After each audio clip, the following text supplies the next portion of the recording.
Hai Geowers, kembali lagi di Geoscience. Tahukah kamu bahwa di Nusa Tenggara Timur terdapat satu-satunya kerajaan Katolik yang ada di Nusantara?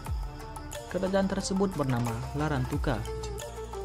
Kerajaan Larantuka adalah salah satu kerajaan di Indonesia yang pernah menguasai wilayah Nusa Nipa atau Kepulauan Nusa Tenggara, tepatnya di wilayah Nusa Tenggara Timur.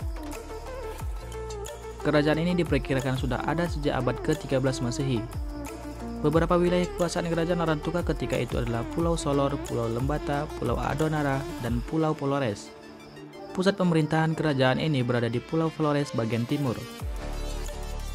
Pulau-pulau wilayah kekuasaan kerajaan Larantuka menghasilkan kayu cendana yang banyak diburu oleh orang-orang Eropa.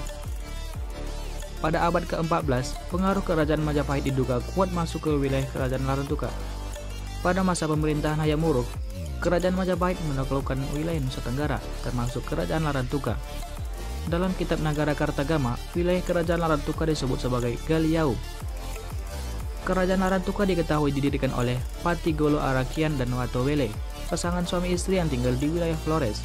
Watowele diyakini sebagai keturunan langsung suku Ile Jadi yang merupakan suku asli wilayah Nusa Tenggara yang dikeramatkan. Sedangkan Patigolo Arakian merupakan peranakan dari Timur dan Jawa. Ketika keduanya mendirikan kerajaan di Nusa Tenggara, nama kerajaan itu adalah Kerajaan Atta Jawa. Nama kerajaan kemudian berubah menjadi Larantuka ketika masa pemerintahan raja ketiganya, yaitu Sirademo Pagumolang. Pada masa ini sistem pemerintahan kerajaan sudah lebih teratur dan diyakini sebagai fondasi awal pemerintahan kerajaan yang sesungguhnya. Memasuki abad ke-16, wilayah Nusa Tenggara diduduki oleh bangsa Portugis dari Eropa. Kawasan Larantuka awalnya dijadikan sebagai tempat singgah bangsa Portugis dari Malaka sebelum melanjutkan perjalanannya menuju Maluku. Namun bangsa Portugis menemukan banyak hasil bumi yang akan disenangi oleh orang-orang Eropa, maka mereka pun membangun koloninya di kawasan Nusa Tenggara. Kerajaan Larantuka mendapatkan pengaruh budaya Portugis yang cukup kental, termasuk mengubah sistem kerajaannya menjadi corak Katolik. Raja-raja selanjutnya dari kerajaan Larantuka pun banyak mendapatkan gelar dengan nama Portugis. Mereka dibaptis menggunakan nama Katolik dengan marga Dias Fiera de Godinho berserta gelar Don. Statusnya sebagai kerajaan Katolik menjadikan peran para penguasa.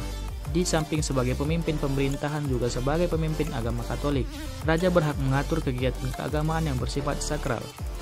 Setelah bangsa Portugis pergi, pemerintahan Belanda mengambil alih kekuasaan di wilayah Larantuka. Pada abad ke-20, pemerintahan kerajaan Larantuka dibubarkan dan diganti dengan wilayah administratif yang dikelola oleh pemerintah Hindia Belanda. Setelah Indonesia merdeka, wilayah kekuasaan Larantuka dimasukkan ke dalam wilayah administratif Provinsi Nusa Tenggara Timur. Itulah sejarah singkat tentang satu-satunya kerajaan Katolik yang ada di Nusantara. Kalau kalian suka dengan video ini, jangan lupa untuk subscribe, like, komen, dan share ya. Mari kita saling berbagi ilmu yang bermanfaat untuk masyarakat.